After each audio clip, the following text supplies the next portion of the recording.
உங்க கவர்மெண்ட் ஒரு 400 கோடி ஒதுக்கீடு பண்ணியிருக்கு. 4000 கோடி. இந்த 4000 கோடியை வந்து மறைக்கிறதுக்காக தான் திருப்பரங்குன்றம் இஷ்யூவை வந்து பெருசாக்குறாங்க. தண்ணிக்கு சொந்தமான இடத்துல போய் நாம வீடு கட்டிக்கிட்டு தண்ணி வருதுன்னு தண்ணியை குறை சொல்லக்கூடாது. சிக்கேந்தர் மலையா கந்தன் மலையா? அது சிக்கந்தர் மலையா கந்தர் மலையாங்கிறத விட நம்ம தமிழ் மக்களோட மலை. இல்லை, அதுக்கு எந்தவித ஆதாரங்கள் அதை பார்த்தவங்க யாரும் இப்போ இல்லை. விளக்கு தூணுக்கா பிஜேபிக்காரங்க வந்தது மிகப்பெரிய தவறு. யாரோ ஒருத்தர் சென்னையிலேருந்து வந்து ஒருத்தர் கோர்ட்டில் கேஸ் போடுறாராம், உடனே ஜட்ஜ்மெண்ட் கொடுக்குறாங்களாம், ஜட்ஜ் போய் பார்க்குறாராம், அடிதடி பண்ணி அராஜகம் பண்ணி பிரச்சனையை உருவாக்க பார்க்குறாங்க. எத்தனையோ கேஸுகள் இருக்குது, அதுகளில் இவ்வளோ அவசரம் காட்டியிருந்தாங்களா? அதுலேயும் எனக்கு ஒரு கேள்வி உண்டு. இந்த என்ன சொன்னீங்க, சங்கியா பங்கியா? சரி, இதே ஒரு தாழ்த்தப்பட்ட மக்கள்ல இருந்து ஒருத்தன் போய் கேஸ் போட்டிருந்தா நீ போய் அதில் தீபத்தை ஏற்றுன்னு யாராவது சொல்லுவாங்களா? சொல்றதுக்கு தைரியம் அந்த ஜட்ஜுக்கோ இல்லை மற்றவங்களுக்கோ இருக்கா? அந்த சங்கிகளுக்கோ இருக்கா?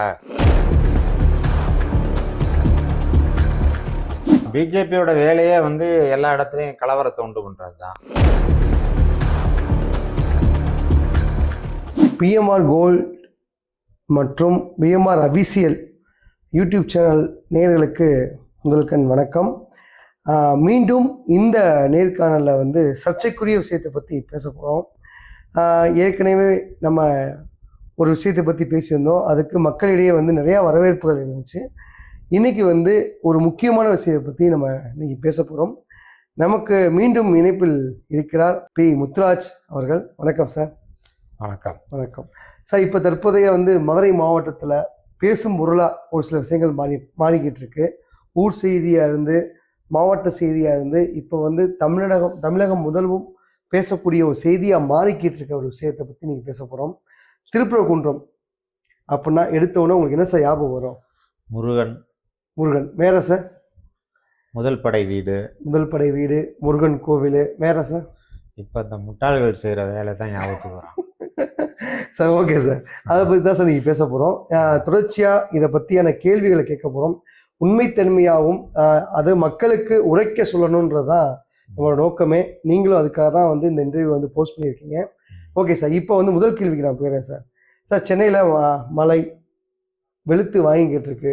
சரி, உங்கள் கவர்மெண்ட், அதாவது நம்ம அரசு ஒரு 400 கோடி ஒதுக்கீடு பண்ணியிருக்கு.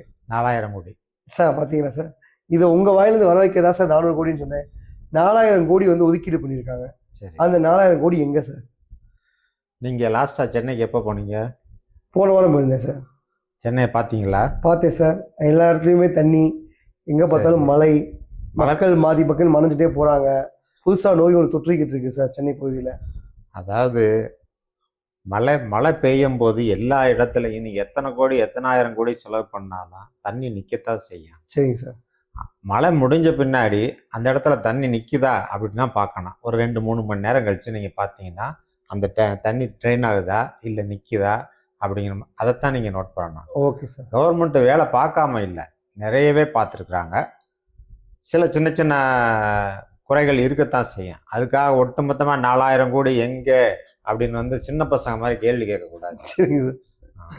Okay sir. அப்போ 4000 கோடி வந்து செலவு பண்ணிட்டீங்க?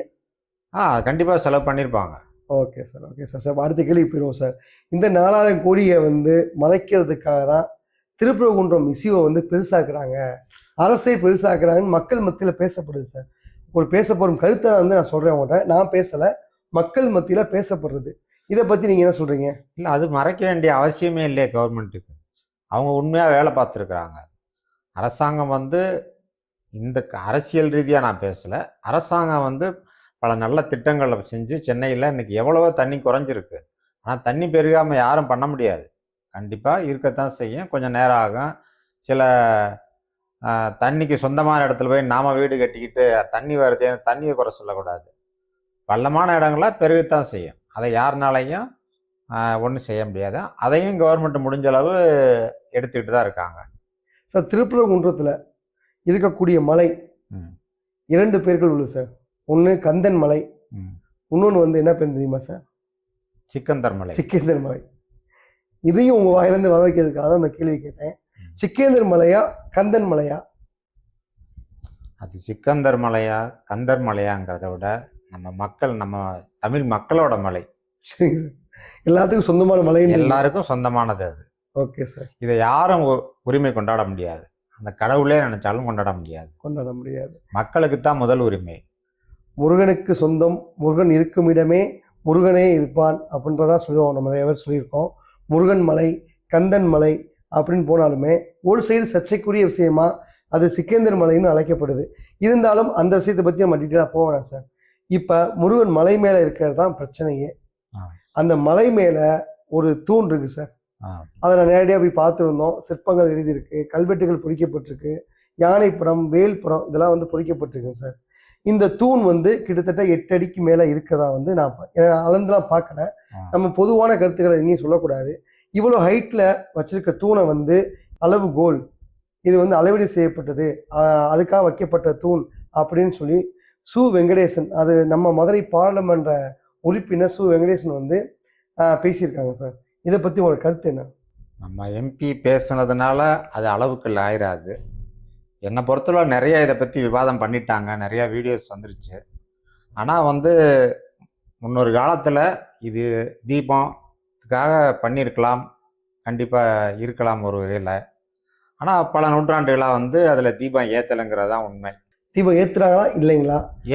அளவுகோலா இல்லை உண்மைக்கே வந்து விளக்கு தூண், அதாவது விளக்கு ஏற்றக்கூடிய தூண் தானா? அதான் சார் கேள்வி. இல்லை, அதுக்கு எந்தவித ஆதாரங்களும் அதை பார்த்தவங்க யாரும் இப்போ இல்லை. விளக்கு தூணுக்கா? இல்லை, தீபம் ஏற்றியதா இல்லை, தீபம் ஏற்றுனாங்கன்னு வந்து சொல்கிறாங்க. நம்மளோட ஏஜுக்கு வந்து நமக்கு அதை பற்றி டீட்டெயிலாக தெரியாது. தீபம் ஏற்றுனான்னு சொல்கிறாங்க. ஏற்றிருந்தா சரி, அது தீபக்கல் தான். அது அளவுக்கல் அப்படி இருக்கிறதுக்கு வாய்ப்பு இல்லை. எனக்கு தெரிஞ்ச அளவுகள் அந்த மாதிரி இருக்காது. சரி சார். மோஸ்ட்லி வந்து அளவுக்கள்னா எப்படி இருக்குன்னா, எனக்கு தெரிஞ்ச அளவுக்கு 4 மூலைக்கு வச்சுருப்பாங்க. ஆமாம், 4 சிங்கிள் கல்லாக இருக்க வாய்ப்பு இல்லை. முக்கோண வடிவில் இருந்தாலுமே 3 கல் வச்சுருப்பாங்க. அளவுகள் வந்து பழையது ஒரு மார்க்கிங் இருக்கு. மார்க்கிங் முக்கோண அளவுகள் இருக்கு. 4 இதுக்கும் 4 திசைக்கு வைக்கிறதுக்கான வாய்ப்பு இருக்கு. இப்போ ஒரே செங்குத்தா ஒரே கோலை வந்து அளவுகோலை வைக்க முடியாது. அப்போ வெங்கடேசன் சார் சொல்றதும் வந்து தவறான பதிவுன்னு சொல்றீங்களா? எனக்கு தெரிஞ்ச அது கண்டிப்பா தீபம் ஏத்துற கல்லாத்தான் இருக்கணும். கல்லாத்தான் இருக்கும். Okay sir. அடுத்த கேள்விக்கு போயிடுவோம். மக்கள் மத்தியில வந்து கிட்டத்தட்ட 1 வார காலமா வந்து இது சங்கிகளின் வேலைகள் அப்படின்னு சொல்றாங்க. பிஜேபி தன் அரசியல் பண்றதுக்காக சில வேலைகளை பண்றாங்க. சம்பந்தம் இல்லாம அரசியல் உள்நோக்கு இருக்கு, சம்பந்தம் இல்லாம இந்து முன்னணி உள்ள வருது, சம்பந்தம் இல்லாம பிஜேபியோட தலையீடு அதிகமா இருக்கு. இவங்க எதுக்கு அந்த ஸ்பாட்ல வந்து பாரத மாதா கி ஜெயன்னு சொல்லணும், நாங்க முருக பக்தர்கள், நாங்க வந்து முருகன் துணை அரோகரா என்ற கோஷங்கள் முழங்குறதுக்கும் பாரத மாதா கி ஜெயன்னு சொல்றதுக்கும் நிறைய வித்தியாசங்கள் இருக்கு அப்படின்னு மக்கள் மத்தியில பெரிய குற்றச்சாட்டு வைக்கிறாங்க சார்.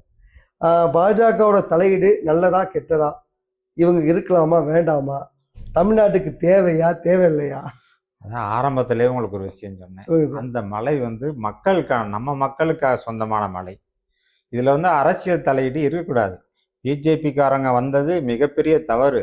யாரோ ஒருத்தர் சென்னையிலேருந்து வந்து ஒருத்தர் கோர்ட்டில் கேஸ் போடுறாராம், உடனே ஜட்ஜ்மெண்ட் கொடுக்குறாங்களாம், ஜட்ஜ் போய் பார்க்குறாராம், 6 மணிக்குள்ள தீபம் ஏற்றணுங்கிறாராம், பண்ணலைன்னா உடனே அவங்க போலீஸை வச்சு ஏற்றுவாராம். அப்போ தமிழ்நாடு கவர்மெண்ட் எதுக்கு இருக்குது? அதெல்லாம் தவறான செயல். இவங்க வந்து அரசியல் பண்ணுறாங்க, அடிதடி பண்ணி அராஜகம் பண்ணி பிரச்சனையை உருவாக்க பார்க்குறாங்க.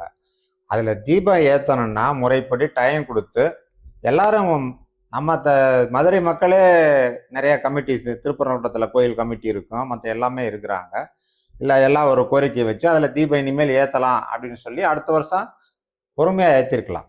அவசரமாக அடிதடியாக அந்த தீபம் ஏற்றணும்னு அவசியம் கிடையாது. சரிங்க சார். அப்போ வந்து அதாவது உயர்நீதிமன்றம் போட்ட ஒரு தீர்ப்பை வந்து மதிக்காமல் இது வந்து அது தகாத வார்த்தைகளை பேசி ஒரு இது வெளிநடப்பு பண்றாங்க சார்.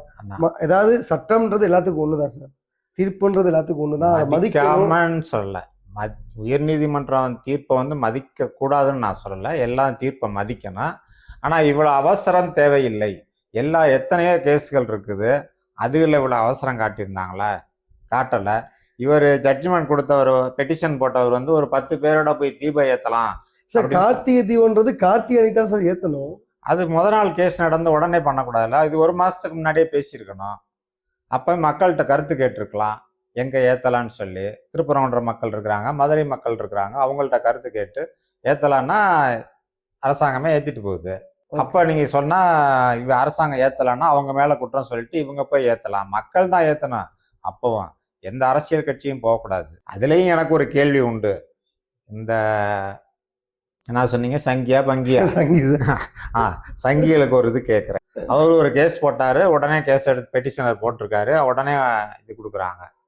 அவரே போய் தீபத்தை ஏற்றுங்கன்னு சொல்கிறாங்க. அது எப்படி அவருக்கு அந்த உரிமையை கொடுத்தாங்கன்னு எனக்கு தெரியல. அவர் யார் என்ன, யார் வேணாலும் போய் தீபத்தை ஏற்றலாமா? சரி, இதே ஒரு தாழ்த்தப்பட்ட மக்கள் இருந்து ஒருத்தன் போய் கேஸ் போட்டிருந்தா நீ போய் அதில் தீபத்தை ஏற்றுன்னு யாராவது சொல்லுவாங்களா? சொல்கிறதுக்கு தைரியம் அந்த ஜட்ஜுக்கோ இல்லை மற்றவங்களுக்கோ இருக்கா? அந்த சங்கிகளுக்கோ இருக்கா? இது ஒரு தவறான இது என்னை பொறுத்தளவுல. Okay sir. மதுரை மக்களுக்கு வந்து இந்த விஷயம் வந்து பரவலாக பரவிக்கிட்டு இருக்கு சார். இது வந்து இந்து முஸ்லீமை தாண்டி இது இங்கே பாரம்பரிய சம்பிரதாயமும் நடந்துக்கிட்டு இருக்கும் சார். இப்போ முருகன் கோயிலில் அதில் வந்து மக்கள் மனசில் வந்து இல்லை இது கிடையாது இது கிடையாது அப்படின்னு சொல்லி பலதரப்பட்ட விஷயங்களை புகட்ட பார்க்குறாங்க. நீங்கள் சொல்லுங்கள் சார். அதாவது திருப்பரங்குன்றம் மலை தீபம் ஏற்ற நிகழ்வு வந்து வருடா வருடம் நடக்கக்கூடிய நிகழ்வு. அப்போ திடீர்னு இந்த அரசியல், அதாவது இந்த வருடம் முடிய போகுது, முடிஞ்சதுக்கப்புறம் நீங்கள் சட்டமன்ற தேர்தல் வரப்போகுது, அரசியல் வரப்போகுது, உங்களுக்கு தெரியாத ஒன்றும் இல்லை. அப்படின்ற பட்சத்தில் இந்த தேர்தலப்போ இந்த விஷயத்தை வந்து பெருசாக பேசக்கூடியதுக்கான காரணம் என்னவா இருக்கும் சார்? அதுதான் பிஜேபியோட வேலையே வந்து எல்லா இடத்துலையும் கலவரத்தை உண்டு பண்ணுறது தான். மக்கள் இந்த நிமிஷம் எங்கேயாவது சண்டை போட்டுக்கிட்டாங்களா? மக்கள் இப்போ வரைக்கும் அமைதியாகத்தான் இருக்காங்க. இவங்க அன்னைக்கு ஒரு நாள் சண்டை போட்டாங்க, அவங்க பாட்டு போயிட்டாங்க, அவ்வளோதான். நம்ம எப்பவும் போல் அமைதியாகத்தான் இருக்காங்க. இந்த சோசியல் மீடியாவில் தான் இந்த பிரச்சனை ஓடிக்கிட்டு இருக்குது, மக்கள்கிட்ட ஓடலை. நீங்கள் உங்களை மாதிரி ரிப்போர்ட்டர்ஸ் வந்து கேள்வி கேட்டு அதை வந்து பெருசாக்குறீங்க. அந்த மாதிரி தான் இது இஷ்யூ ஆகுதே தவிர மக்கள் அவங்கவுங்க வேலையை பார்த்து அமைதியாக இருக்காங்க. கார்த்திகை முடிஞ்சு சந்தோஷமா கார்த்திகை கொண்டாடினாங்க. எல்லா மக்கள்கிட்ட வந்து ஒரு பிரச்சனையை கொண்டு போகிறது தான் ஒரு செய்தியாளரோட வேலையாக இருக்கும். அந்த மக்கள்கிட்ட விஷயத்தை கொண்டு போகிறது தவறான விஷயங்களை கொண்டு போக மாட்டாங்க. என்ன நடக்குது, நடக்கக்கூடியது, நடக்க இருப்பது அப்படின்றது உண்மையை உடனுக்குடன் சொல்றது தான் ஒரு செய்தியாளரோட வேலை. பாராட்டக்கூடிய விஷயம், அதுதான் உங்க கடமை, அதை கரெக்டா செஞ்சீங்க. அப்ப அந்த இடத்துல வந்து தவறுன்னு நடக்கும்போது அந்த தவறை சுட்டி காட்டுறதுல என்ன தப்பு சார் இருக்கு? அது தவறுன்னு நீ தவறுன்னு தெரியுது இல்ல, சுட்டி காட்டுறீங்க, காட்டுங்க. எது தவறுன்னு உங்களுக்கும் தெரியும், எங்களுக்கும் தெரியும்.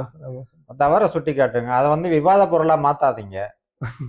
மக்கள் அமைதியா இருக்கிறாங்க, விட்டுருங்க. இதோட அடுத்த கார்த்திகையில வந்து மக்களே ஒரு முடிவு பண்ணி தீபத்தை ஏற்றுவாதான் சார். அந்த பகுதியில் இருக்க மக்களே வந்து அவங்க என்ன சொல்றாங்க, நாங்கள் ஏற்றலாட்டி கூட மற்ற சமூகத்தினர் அவங்க கூட ஏற்றுட்டோம், எங்களுக்கு ஒரு ஆட்சி படம் கிடையாது, எங்களுக்கு தேவை தீபம் எரியணும், எங்களுக்குள்ள பாகுபாடு கிடையாது, இதை வேற யாரோ அரசியல் பண்ணிக்கிட்டு இருக்காங்க, எங்களுக்கு எந்த பிரச்சனையும் கிடையாதுன்னு சொல்லி ஒரு இது கொடுத்துருக்காங்க சார், பேட்டி கொடுத்துருக்காங்க. ஆமா, நானும் பார்த்தேன். பார்த்தீங்களா? இது சம்மந்தமாக வந்து மக்கள் மதுரையை பொறுத்தளவுக்கு மதுரை மக்களுக்கு இடையே வந்து எந்த மத வேற்றுமையோ ஜாதி வேற்றுமையோ கிடையாதுங்க சார். ஒரு சில பகுதியில் இருந்தாலுமே அதையும் புறக்கணிக்கிறதுக்கான முயற்சிகள் நடந்துக்கிட்டு தான் இருக்குது. அப்படின்றப்ப திருப்பரங்குன்றத்தில் சுத்தமாக கிடையாதுங்க சார். இந்து முஸ்லீம்ன்ற ஒரு வேறுபாடு எதுவுமே கிடையாது. இப்படி இருக்க பட்சத்தில் வந்து இந்த மாதிரி அரசியல் பண்ணுறவங்களுக்கு நீங்கள் சொல்கிற கருத்து? திருப்பரங்குன்றம் வந்து அறுபடை வீடுகளில் முதல் வீடு. அந்த கோயிலுக்குள்ள போனாவே மன அமைதி கிடைக்கும். அந்த ஒரு அமைதியான, அந்த ஊரே அமைதியாக தான் இருக்கும். அந்த அமைதியான இடத்துல கலவரத்தை தயவு செய்து யாரும் எந்த அரசியல் கட்சியும் உண்டு பண்ணாதீங்க. இதுதான் என்னோட வேண்டுகோள். தமிழக அரசோட செயல்பாடு கம்மியாக இருக்குன்னு சொல்கிறாங்க சில மக்கள். தமிழக அரசு செயல்பாடு அவங்க அப்போதைக்கு உடனே பிரச்சனை, அந்த டயத்தில் 144 போட்டாங்க சால்வ் பண்ணுறதுக்கு. அதை தவிர வேறு வழி இல்லை. இவங்க வந்து உடனடியாக ஆக்ஷன் எடுக்க முடியாது, அது எந்த கவர்மெண்ட்டாக இருந்தாலும் சரி. Okay sir. இப்போ வழக்கம் போல் வந்து மக்களுக்குள்ளே வந்து எந்த ஒரு பிரிவினையும் இல்லை. மதுரை மக்கள் மாமன் மச்சன் பழகிக்கிட்டு இருக்காங்க. உங்களுக்கு பொதுவாகவே ஒரு விஷயம் சொல்லணும் சார். நிறையா ஊர்கள், எங்கள் ஊர் சைட்லாம் பார்த்தீங்கன்னா நிறையா ஊரில் வந்து முக்கியமான கோயில்களில் முஸ்லீம்லேருந்து ஒருத்தர் வந்து துணி எடுத்து கொடுத்தா தான் ஒரு திருவிழா ஸ்டார்ட் ஆகும். ஆமாம், இருக்கு. இன்னமும் நம்ம சேக்கிப்பட்டி தாண்டி ஒரு ஊரில் சார், அவங்க வந்து ஒரு கோயில் கட்டுறதுக்கு இவங்க, அதாவது முஸ்லீம்ஸ் வந்து நண்பர்கள் வந்து நிறைய பேர் வந்து ஃபண்டு கொடுத்துருக்காங்க, கல்வெட்டில் பொறிக்கப்பட்டிருக்கு. இது மட்டும் இல்லாமல் அவங்க மசூதி கட்டுறதுக்கு ஒரு ஊரே சேர்ந்து, இந்து மக்கள் எல்லாம் சேர்ந்து மொத்தமாக சேர்ந்து பணம் வசூல் பண்ணி மசூதி கட்டி கொடுக்குறாங்க. இந்த அளவுக்கு ஒற்றுமைகள் வந்து நிறைய இடத்துல பரவி இருக்கு சார். இந்த மாதிரி விஷயங்களை பரப்பக்கூடிய சோசியல் மீடியாவும் சரி, அரசியல்வாதிகளும் சரி, இந்த தவறுகளை செய்யக்கூடாது அப்படின்னு வந்து நான் நினைக்கிறேன். உங்களோட கருத்து என்ன சார்? இவங்க எவ்வளவுதான் முயற்சி பண்ணாலும் தமிழ் மக்கள் அமைதியா இருப்பாங்க, எந்த பிரச்சனையும் பண்ண மாட்டாங்க, நம்பிக்கையோட இருக்கலாம். நம்ம மக்கள் எப்பவும் தெளிவாக தான் இருப்பாங்க. ஓகே. ரெண்டாவது அன்னைக்கு பார்த்தோம் எல்லாம் நான் ஜெய்ராமா என்ன சொன்னீங்க? பாரத மாதா கி பாரத் அவங்களுக்குலாம் தமிழ் தெரியல போல இருக்கு. திருப்ப நம்ம தமிழ் கடவுள்கிட்ட வந்து பாரத் மாதா கி ஜெயின்றாங்க. எங்க குடும்பத்துல முதல் மொட்டை அழகர் கோயிலில் தான் அடிப்பான். எங்க சாமி கிருஷ்ணர் தான். இந்த பார்த்தீங்களா, திருப்பதி இருக்காரு, கிருஷ்ணர் இருக்காரு. நாங்களும் கிருஷ்ணர் வரோங்க. நாங்கள் எந்த நேரமும் ஜெய் ஸ்ரீராம்னு சொல்லிட்டு இருக்க மாட்டோம். அதே மாதிரி முருகன் கோயிலுக்கும் போவான், மொட்டை அடிப்போம், எல்லாம் செய்கிறான். முருகனுக்கு மாலை போடும் போது அரோகரா சொல்லுவான், கிருஷ்ணரை பார்க்கும்போது ஜெய் ஸ்ரீராம் சொல்லுவான். இதுதான் நம்ம தமிழக மக்களுடைய வழக்கம். தேவையில்லாமல் இவங்க வந்து பாரத் மாதா கி ஜெயின்றான். அப்போ அவனுக்கு தமிழே தெரியாதா? முருகன் வந்து தமிழ் கடவுள். இவன் போய் சாமி கும்பிட்றது இந்த கெச்ராஜாலாம் அங்கேருந்து இங்கே ஓடி வராரு தீபத்தை ஏற்றுறதுக்கு. இவன் போக வேண்டியதாங்கிட்ட ஒரிசா அந்த பக்கம் ராஜஸ்தான் அந்த பக்கம் போய் ஏற்றிட்டு வர வேண்டியதானே. அங்கே உங்கள் திறமையை காட்டுங்க. அதை விட்டுட்டு தமிழ்நாட்டுக்குள்ள சும்மா இருக்கிற தமிழ்நாட்டுக்குள்ள ஏன்னா வந்து திறமையை காட்டுறீங்க? Okay sir. இது திறமையை காட்டுறது கிடையாது, இது வந்து ரொம்ப மோசமான செயல். நீங்கள் தெளிவான ஒரு தகவலை கொடுத்ததுக்கு ரொம்ப நன்றி.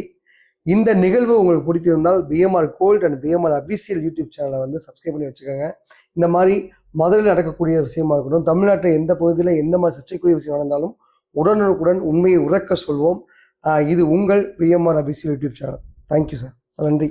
நன்றி, வணக்கம்.